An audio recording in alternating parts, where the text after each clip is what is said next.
추석 연휴 주의 은혜로 잘 보내시고 한자리에 모이신 줄로 믿습니다.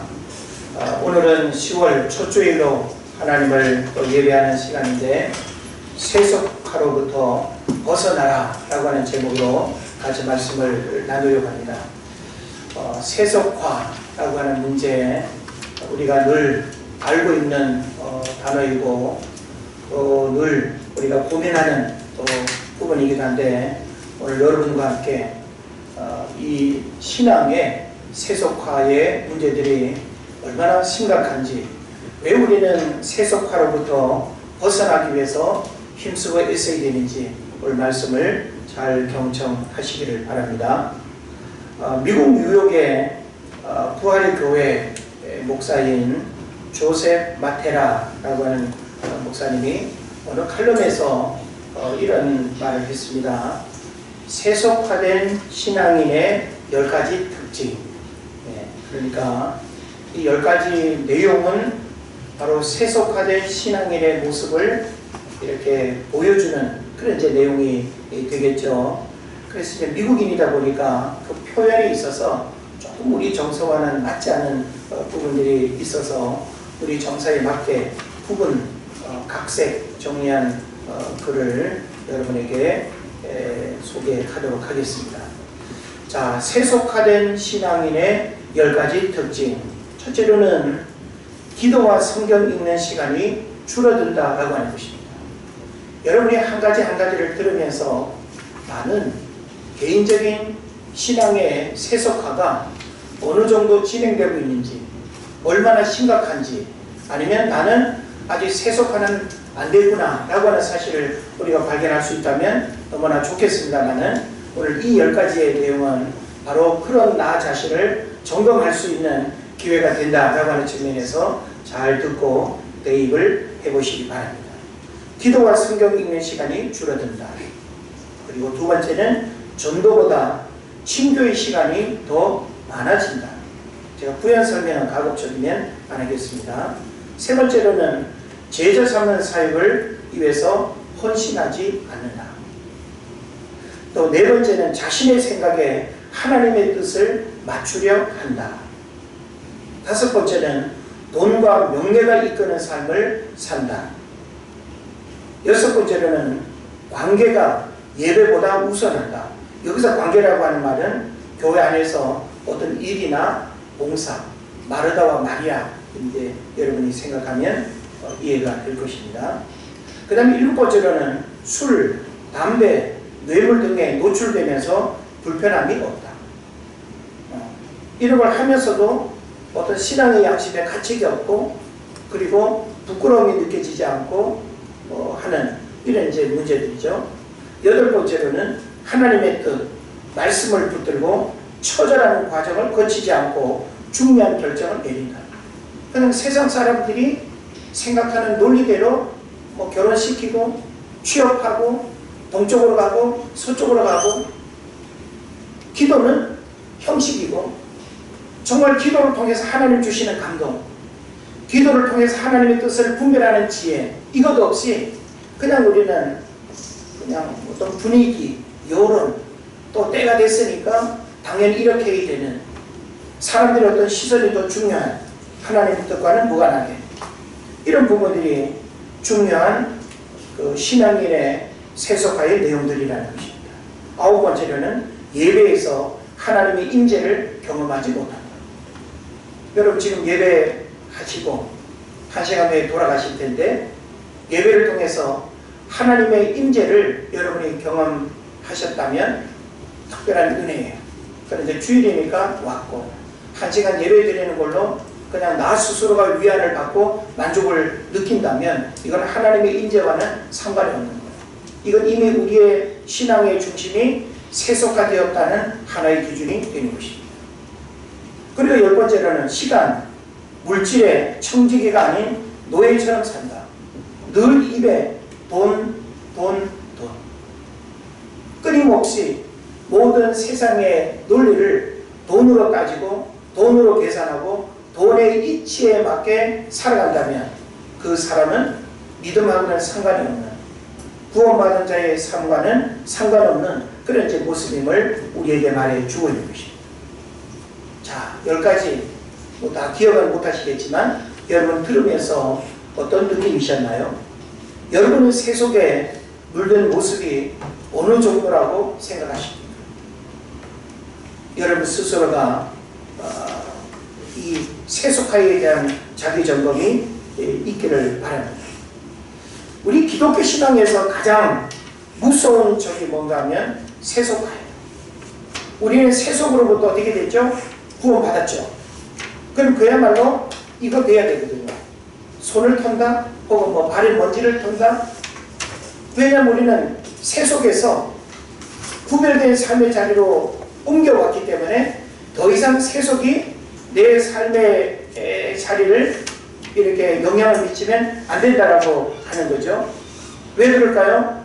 하나님의 거룩성과 구별성을 우리가 상실할 수 있기 때문에 기독교 신앙에서 가장 무서운 것은 세속화입니다.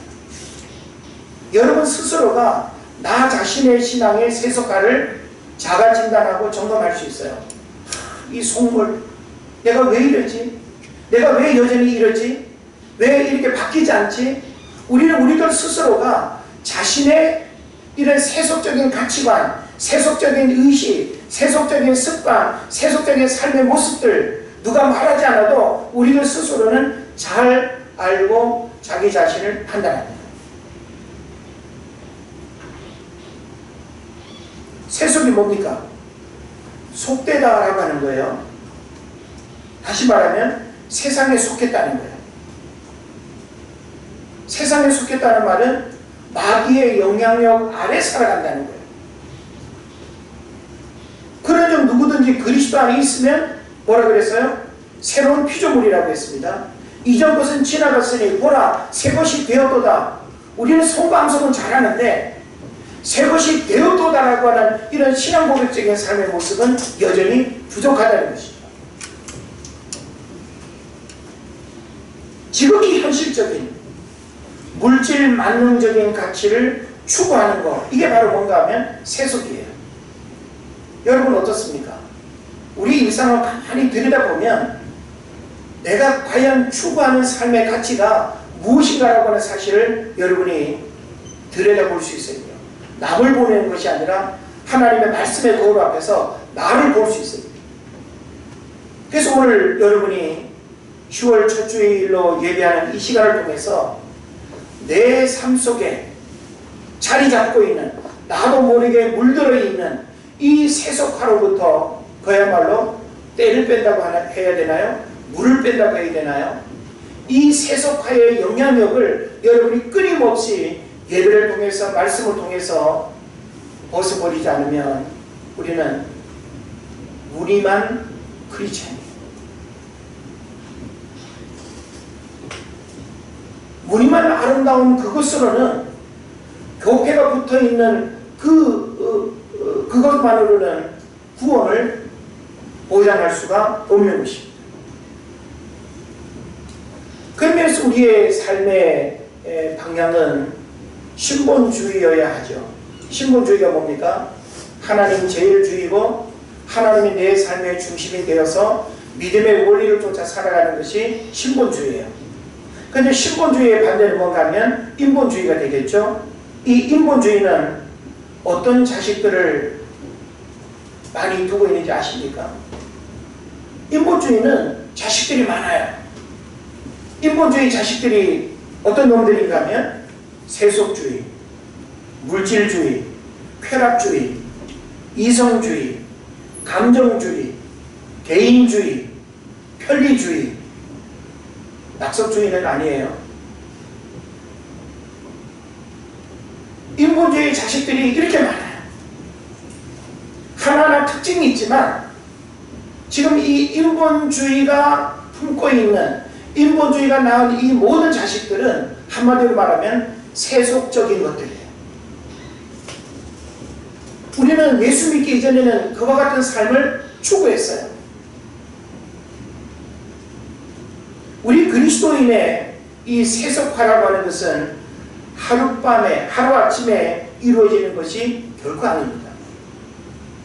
하룻밤 딱 자고 났더니 어머 내가 왜 이래, 내가 세수가 됐어, 이렇게 쉽게 보여지거나 발견되는 게 아니라고 하는 거예요.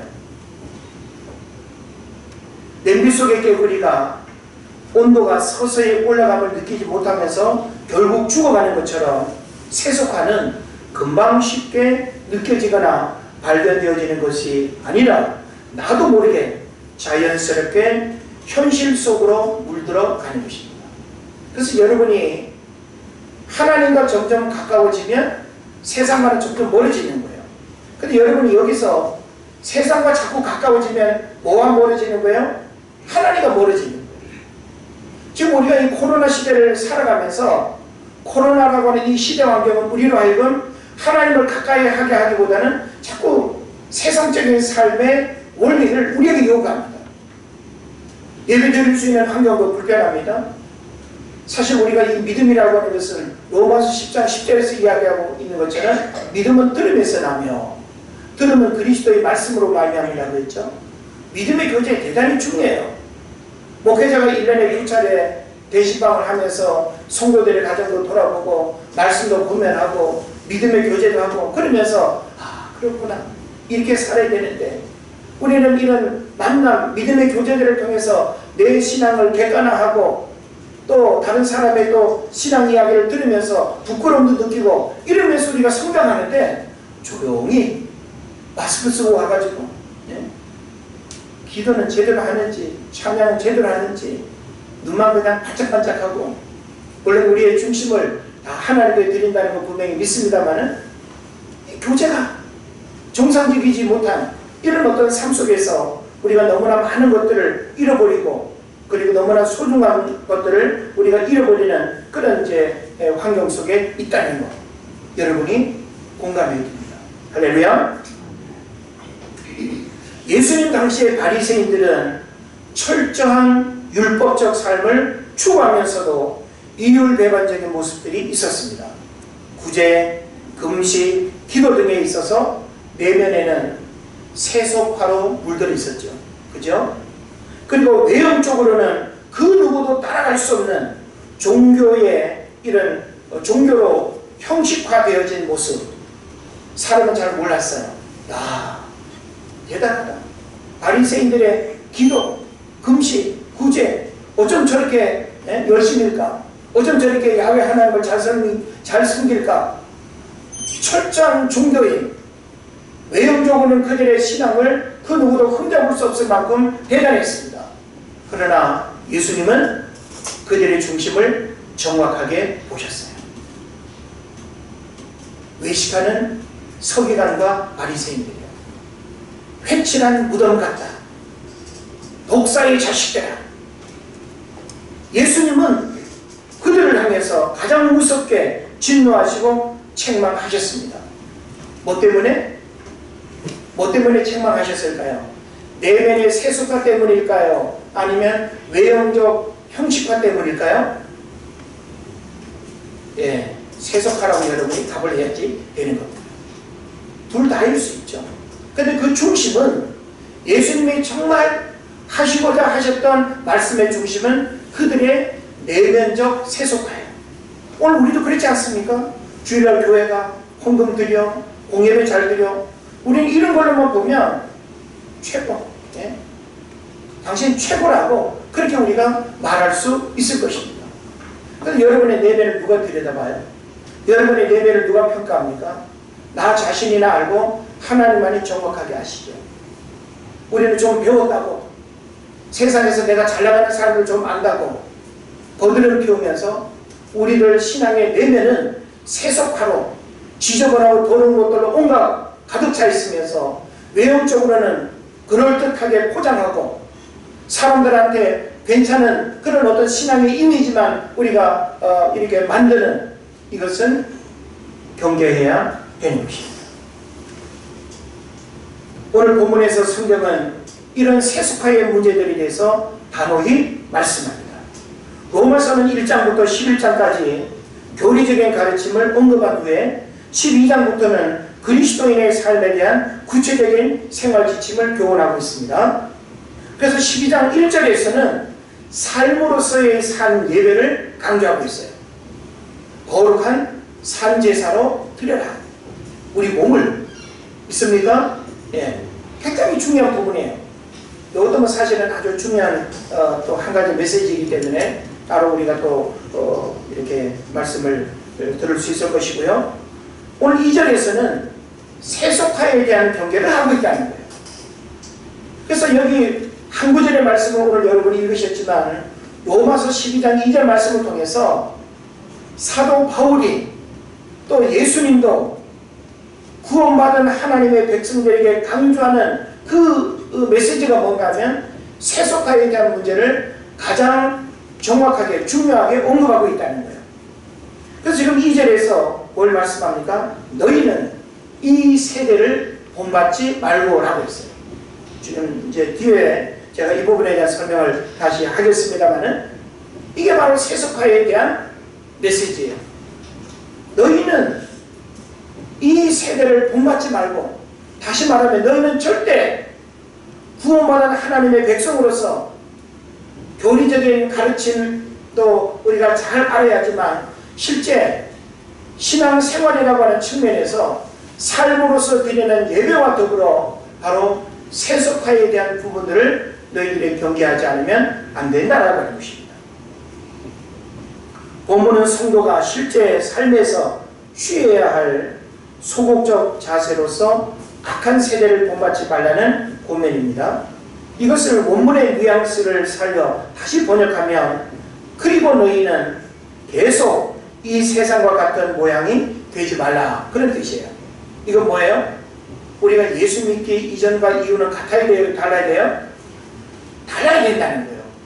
근데 계속 같다는 거예요. 너 뭐 교회 다닌다더만 똑같네? 마시고 돌아다니고 즐기고 행하는 거 똑같네? 이건 뭐예요? 이건 믿으나 마나예요. 이게 바로 세속화예요. 적어도 우리가 예수님을 믿는다라고 하는 것은 예수님이 우리에게 요구하는 삶의 가르침을 삶의 덕목으로 우리가 붙들고 씨름하는 거예요. 그래서 우리가 완벽하진 않아도 끊임없이 다르네?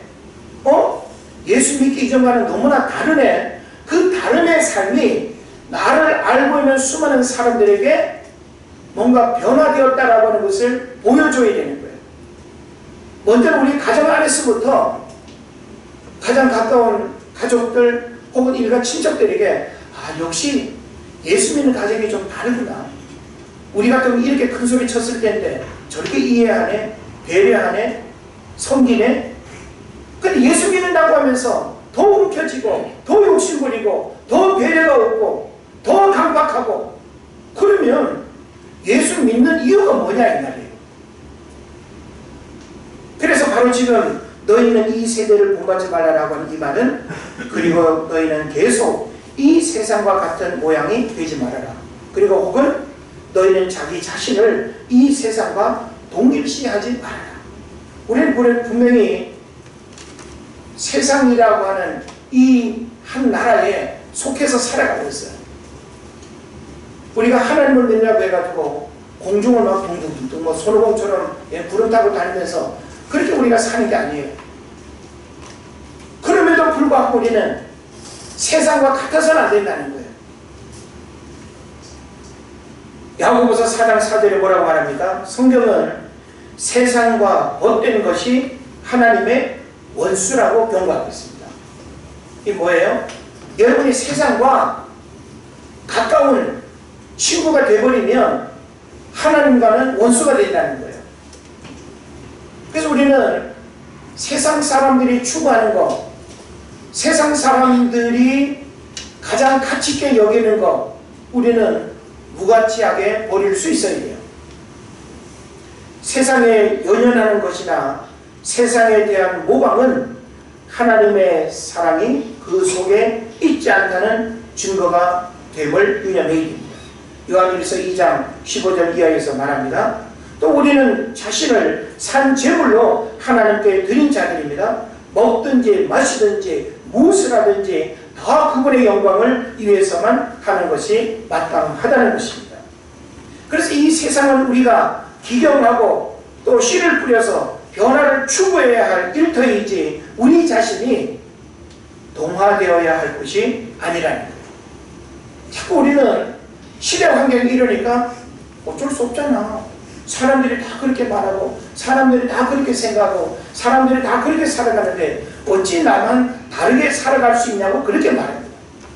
그래서 다수가 생각하는 대로 생각하는 것이 전혀 이상하지 않다고 생각하고 다수가 행동하는 대로 같이 살아가는 것이 전혀 문제가 없다고 생각해요. 우리는 다수결의 원칙을 지키면서 살아가는 게 아니에요. 여론과 환경이 내 삶의 방향을 움직이는 게 아니에요. 끊임없이 우리 삶을 움직이는 기준은 하나님의 말씀이어야 된다라고 하는 것입니다.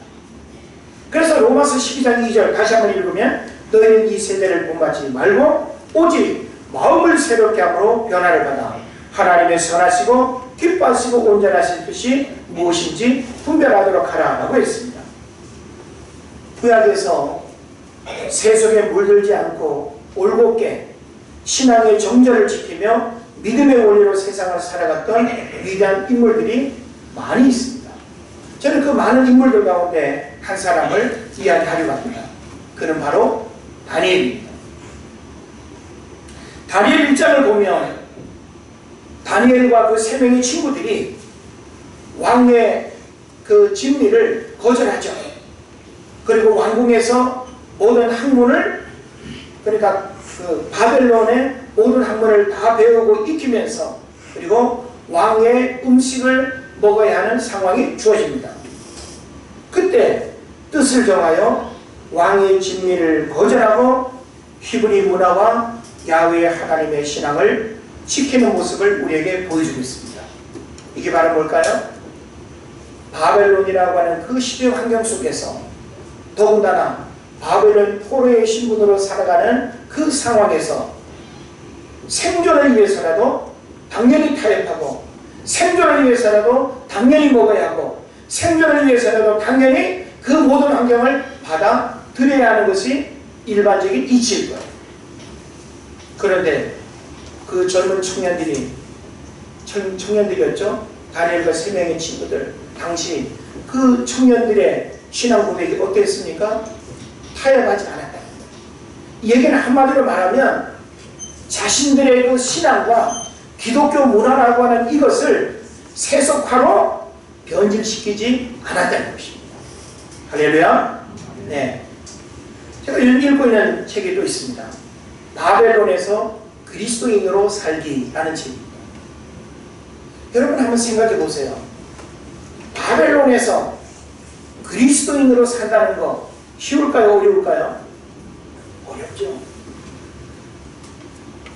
그래서 이 책에서는 우리가 생각할 때 바벨론에서 그리스도인으로 살려면 엄청난 믿음이, 영적인 담대함이 요구되겠구나.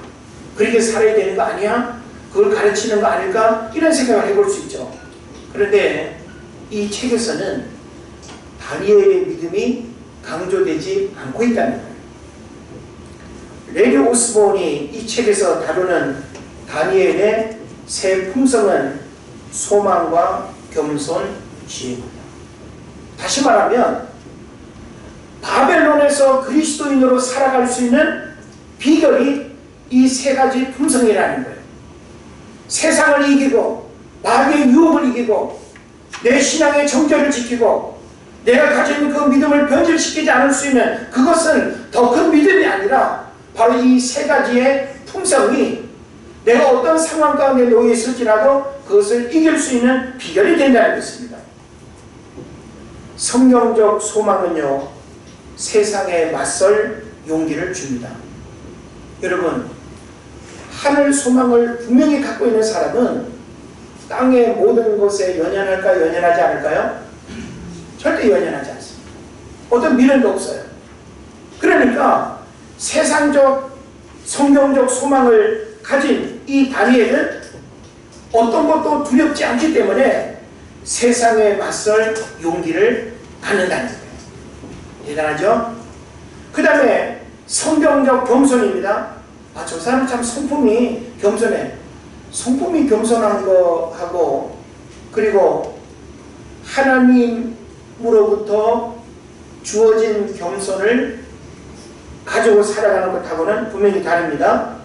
자, 성경적 겸손은 다른 사람에게서 신뢰를 받게 합니다. 겸손한 사람은 뭔가 신뢰가 가지 않나요?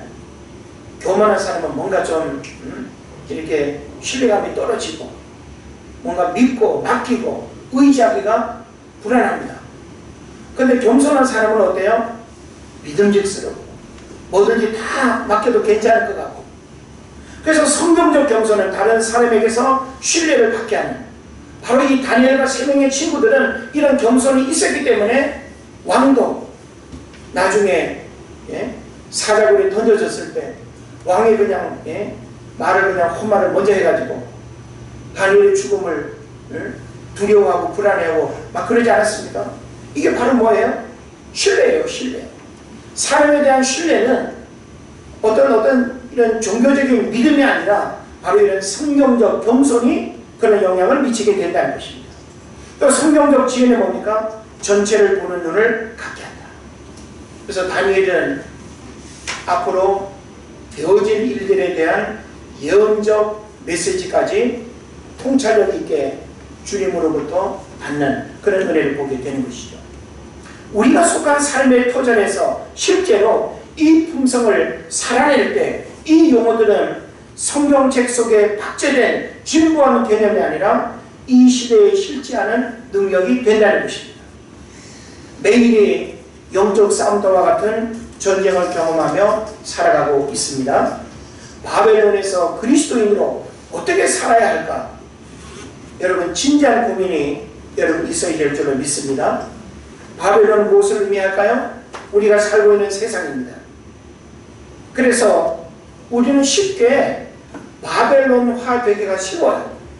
왜? 우리 일제시대 때 일본말 다 써야 하고 이름 바꿔야 하고 우리가 가진 모든 문화와 전통 그런 거 다 그냥 인정되지 않고 다 이렇게 무너졌던 그런 시대 환경 여러분 아시죠?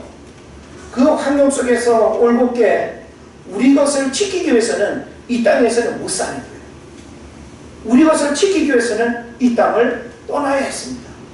그래서 만주, 우리나라를 떠나서 그 삶을 지키려고 했었던 그런 모습 우리가 기억하죠. 우리가 살고 있는 세상이 바로 바벨론입니다. 공동옷에 잡은 자 마귀가 통치하고 다스리고 뉴에이지 문화를 통해서 가치관의 혼란을 심어주고 현실의 유행을 쫓아가게 하고 영원한 소망보다는 현실적 만족에 안주하며 살도록 가르치는 바벨론을 우리가 늘 조심해야 한다는 것입니다. 바벨론은 육신적 쾌락이 가장 좋아하는 장소입니다. 여러분이 육신적 삶의 가치관을 추구하면 그냥 바벨론에서 사는 거 전혀 불편하지 않아요. 우리가 세상에서 바벨론 백성으로 살아간다면 전혀 불편할 거 없어요. 적당하게 그냥 곤고술수 쓰고 눈치 봐가고 뭐 남 등쳐먹고 사기치고. 근데 우리는 그런 삶의 원리들을 거부하는 거예요. 믿음의 원리, 정직, 공의, 진리 이걸 우리가 추구하다 보니까 그와 다른 삶을 우리가 살아가기가 어려운 것이죠. 오늘날 뜨거운 감자로 논쟁과 갈등을 일으키는 포괄적 차별금지법, 그리고 동성애에 대한 심각한 위기와 도전에 우리가 직면해 있습니다. 교묘하게 세상 문화는 교회의 거룩성과 크리스찬의 경건성을 변질시키려고 혈안이 되어 있습니다. 다시 말하면 세속화의 물결이 쓰나미처럼 몰려오고 있다라고 하는 이 사실을 우리가 부인할 수가 없는 것이죠. 사탄 숭배자 앨리스 베일리라고 하는 사람이 있는데 가정교회 국가를 무너뜨리는 10가지 플랜이라는 게 있습니다. 가정, 교회, 국가를 무너뜨리는 10가지 계획을 가지고 있다는 거예요. 그것이 오늘날 세상에서 더 활개치고 그리고 그와 같은 이론과 영향력들이 실제 오늘날 우리 가정과 교회와 우리의 삶 전체에 영향을 미치고 있다는 것입니다. 마귀 사탄은 창조로부터 오늘날까지 하나님을 대적하고 교회와 가정을 파괴하려는 음모와 구체적인 실행 방안들을 시도하고 있다는 사실을 여러분 주목해야 되는 것입니다. 그래서 이 앨리스 베일리가 10가지 그 플랜을 이야기하는데 그게 뭔가 하면 여러분 들으면서 아마 놀라실 거예요. 교육제도 속에서 하나님과 기도를 제거하라. 자녀들에 대한 부모의 권위를 축소시켜라. 기독교적 가정 구조를 파괴하라. 프리섹스 사회를 만들어라. 이혼을 쉽게 만들고 합법화하라. 동성애를 대체 생활 방식으로 만들어 합법화하라. 예술의 품격을 떨어뜨려라. 미디어를 활용하여 반기독교적 가치를 선전하고 인간의 사고방식을 바꿔라. 종교통합운동을 일으켜라. 각국 정부가 이상의 내용들을 법제화하게 하고 교회가 이런 변화들을 받아들이도록 만들라. 무섭습니다. 보이지 않는 이 세상의 이면에는 오늘날 우리 개인뿐만 아니라 믿음의 가정 그리고 거룩성을 또 지켜야 할 교회가 너무나 이 세속화의 이런 물결에 영향을 받고 있다는 것입니다. 다니엘을 이야기했습니다마는 저는 요셉도 이야기하고 싶어요. 요셉도 애국 문화와 환경에 물들지 않고 다시 말하면 세상에 살면서도 세속화되지 않는 이런 구별됨의 모습을 우리에게 보여주고 있는 것입니다. 그래서 요한일서 2장 15절 17절에서 이런 세속화에 대한 경계의 말씀을 우리에게 주고 있습니다. 이 세상이나 세상에 있는 것들을 어떻게 해요? 사랑하지 말라. 누구든지 세상을 사랑하면 아버지의 사랑이 그 안에 있지 아니하니 이는 세상에 있는 모든 것이 육신의 정욕과 안목의 정욕과 이생의 자랑이니 다 아버지께로부터 온 것이 아니요 세상으로부터 온 것이라. 이 세상도 그 정욕도 지나가되 오직 아버지의 뜻을 행하는 자는 영원히 거하느니라. 할렐루야. 예. 그러니까 우리가 이 세속으로부터 벗어날 것인가, 아니면 적당하게 타협하고 살 것인가, 아니면 그 세속화가 주는 그 달콤한 유혹에 빠져서 살 것인가, 이건 오늘 우리가 선택해야 할 아주 중요한 문제인 것입니다.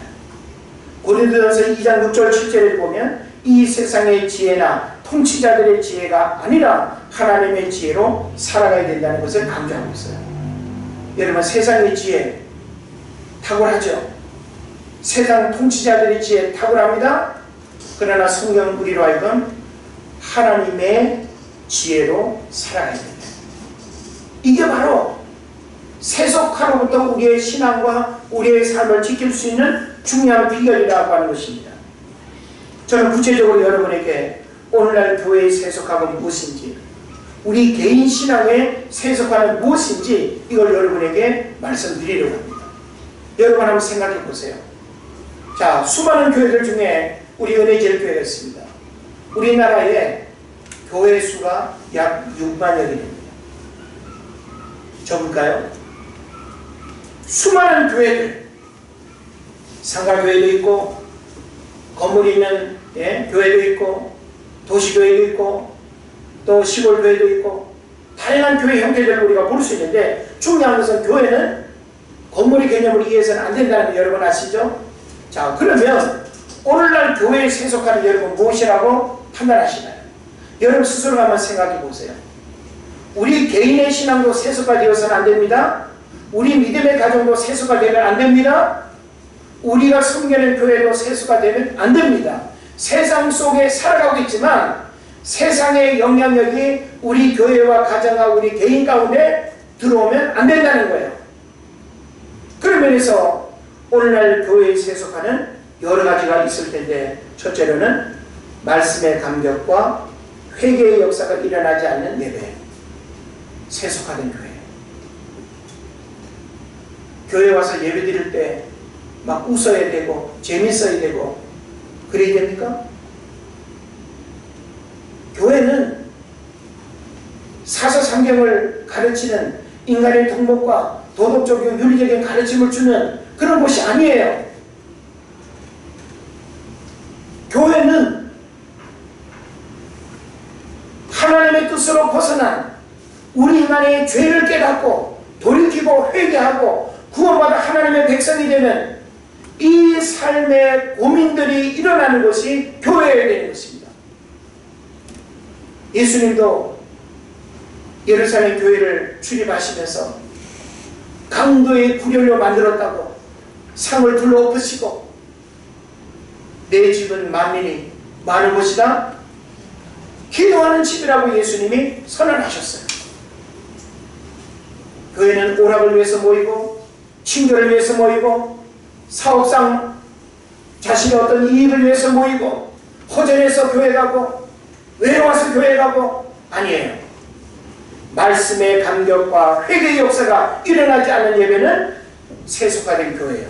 두 번째로는 우리만의 공동체를 추구하고 고난을 회피하며 현실에 안주하는 편리주의. 우리만의 공동체를 추구하고 고난을 회피하고 현실에 안주하는 편리주의. 교회의 세속화입니다. 다른 교회 밖의 일들에 대해서는 무관심하고 우리라고 하는 이 공동체만을 추구하고 고난 많은 것을 회피하고 현실에 안주하는 편리주의. 교회가 세속화되었다는 것입니다. 그리고 또 한 가지는 생명, 기쁨, 감사를 잃어버린 껍데기 신자들의 모임, 세속화된 교회입니다. 여러분 개인의 신앙을 한번 돌아보십시오. 예배할 때마다 생명이 넘쳐납니까? 기쁨이 있습니까? 감사가 고백되어집니까? 생명과 기쁨과 감사를 잃어버린 껍데기 신자들의 모임, 이건 바로 교회의 세속화를 의미하는 것입니다. 그래서 외형적 건물, 숫자와 재정, 인기주의, 대중주의, 선행주의, 교회가 가지고 있는 이런 세속적인 것들을 경계해야 될 줄로 믿습니다. 자크 엘룰이라고 하는 사람이 이런 말을 했습니다. 악인의 죄보다 의인의 선이 더 위험하다라고 말했어요. 악인의 죄보다 의인의 선이 더 위험하다. 오늘 세상 속의 교회가 믿는다는 우리들이 선을 행한다고 하면서 오늘 우리 안에 위선적이고 가식적이고 오히려 생명을 살리는 것이 아니라 생명을 죽이는 이와 같은 일들이 우리에게 일어나고 있지 않습니까? 세속화된 까닭입니다. 그리고 저는 여러분에게 우리 개인 신앙의 세속화는 무엇인지를 돌아봤으면 좋겠습니다. 여러분 개개인의 신앙의 세속화, 우리가 점검할 수 있어야 됩니다. 무엇으로 내 신앙의 세속화를 말할 수 있을까요? 첫째로는 과거의 구원에 머물러 있는 영적인 생명상실. 자꾸 과거의 구원, 왕년에, 요즘은 사라졌고 왕년에만 자꾸 이야기해요. 나 어렸을 때 주일학교도 참 열심히 다녔는데, 나 학창 시절에 진짜 교회 봉사 열심히 했는데, 나 결혼하기 전까지는 뭐 어땠는데, 근데 지금 어쨌다는 거예요. 여러분 지금 개인의 신앙에 있어서 이 세속화에 대한 자기 진단을 할 수 있어야 됩니다. 과거의 구원에 머물러 있는 영적 생명 상실, 세속화입니다. 그 다음에 또 한 가지, 두 번째로는 부르심의 비전 없는 물질적 추구의 삶. 여러분 돈을 벌어도요, 내가 돈을 버는 이유와 목적이 하나님의 영광을 위해서, 하나님의 그 비전과 부르심을 위해서 사용되어지는 물질이어야 돼요. 여러분 돈 버는 목적이 뭐예요? 더 넓은 집, 지금 전세 월세에서 내 집 마련하는 거, 그 이상의 가치가 없어. 자식들한테 물려주기 위해서, 여행 많이 다니는 여유로운 삶을 위해서 여러분 돈을 버십니까? 우리가 살아가는 모든 삶의 이유와 목적은 생명을 살리는 일에 초점에 맞춰져야 될 줄을 믿습니다. 그 다음에 세 번째는 이웃의 고통과 구원을 외면하는 개인주의. 이게 바로 신앙의 세속화입니다. 오늘 우리에게서 발견되어지는 부분이에요. 이웃의 고통과 구원을 외면하는 개인주의. 가룟유다가 대표적이고요. 엘리의 아들들 홈리와 비나스가 바로 이런 신앙의 세속화에 물들어서 완전히 망가지고 그 집안도 완전히 망하는 집안이 되어버렸습니다. 사도행전의 아나니아와 삽비라 역시 세속화로 인해서 하나님의 성령의 감동 앞에 온전히 순종하지 못하고 하나님 앞에 드려야 될 것을 일마이 포켓했다가 죽임을 당했습니다. 세속화, 여러분 생명뿐만 아니라 여러분 삶 전체를 불행하게 만든다는 사실을 깨달으시기를 바랍니다. 그래서 마태복음 6장 33절에서는 너희는 먼저 그의 나라와 그의 의를 구하라. 그리하면 이 모든 것을 너희에게 더하시리라고 말씀하고 있는 것입니다. 왜 우리는 세속으로부터 벗어나야 할까요? 세속으로부터 벗어나야 하는 이유는 생명이 충만한 삶을 잃어버리기 때문이에요. 여러분이 세속화되는 순간 여러분 개인과 가정과 교회는 생명이 충만한 삶을 잃어버리고 영적인 사막처럼 황량하게 되는 것입니다. 왜 우리는 세속으로부터 벗어나야 할까요? 영생의 가치와 능력을 상실하기 때문입니다. 왜 우리는 세속으로부터 벗어나야 합니까? 영생의 가치와 능력을 상실할 수 있기 때문에. 이거보다 더 중요한 게 어디 있어요? 여러분, 영생을 무엇으로 여러분이 얻을 수 있습니까? 예수 그리스도의 피공로 외에는 없습니다. 그러므로 세속으로부터 우리의 영생과 우리의 생명을 잃어버리지 않도록 하기 위해서 우리가 세속화 되는 것을 경계해야 되는 것입니다. 또 하나님이 기뻐하지 않기 때문에요. 하나님이 기뻐하지 않기 때문에 우리는 끊임없이 세속화로부터 벗어나고 하나님의 거룩성을 닮아가기 위한 진지한 노력들이 있어야 될 줄로 믿습니다. 말씀을 마칩니다. 결론적으로 우리가 코로나 시대에 세속화를 이기고 극복할 수 있는 비결이 뭐냐? 오늘 본문에서 두 가지를 딱 이야기하고 있어요. 한 가지는 이 세대를 본받지 말아라. 이 세대를 본받지 않는다는 것은 누구를 본받는 거예요? 그리스도를 본받는 삶을 살아야 되는 거예요. 사도 바울이 말했죠. 내가 그리스도를 본받는 자 된 것 같이 여러분이 누군가에게 내가 그리스도를 본받는 자 된 것 같이 라고 하는 고백을 여러분이 선포하고 그렇게 살아갈 수 있다고 한다면 여러분은 세속으로부터는 멀어지고 하나님과 가까워지는 삶을 살아야 합니다. 그리고 마지막 한 가지는 분별입니다. 분별하도록 하라 그랬죠.